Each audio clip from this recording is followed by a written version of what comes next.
Hello, I wanted to do a quick video to share my interview with Amanda Hall.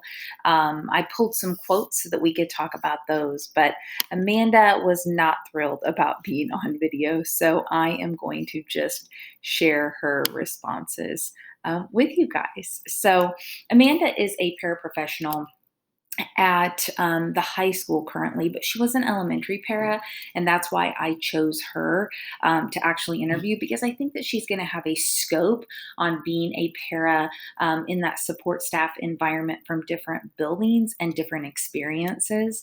So when I asked about her daily responsibilities, she talked about supporting children, and I think what's special about Amanda is that she really knows that support comes in different areas. And so this was her quote about supporting students and being there to support students' needs within different buildings. I love this answer. When I talked to Amanda about being a para, she was really, really honest with me, and she said that it really stemmed from she needed a job, but once she became a para, she realized how much she really enjoyed working with kids of all ages, and so this has inspired her for a new career goal. Job satisfaction, obviously, for Amanda, it is the kids and working with them. I will have to say that she is a gifted para. I have worked with her in many buildings and in many different ways. But this last year, we had a high school student who was in a car accident. The summer before, and came back to our high school as a sophomore, and he was a paraplegic from the accident. And Amanda made the commitment to be that student's para for the remainder of his high school career and moved from elementary to the high school to take on that role. And there have been many, many challenges with that, but also many rewards. And I think that she talks about those in this quote. It's funny, she talks about job frustrations being from her coworkers, but she is a great team member. So I pulled this picture of her and another teacher standing in a box at an event at our stadium and at our field.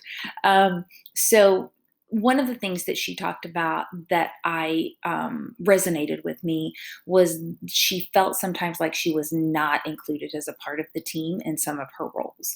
In some of the buildings that she has worked in our district, she felt like she wasn't really a part of the team, even though the team expectations included specific actions on her part. And she felt like that was very, very difficult.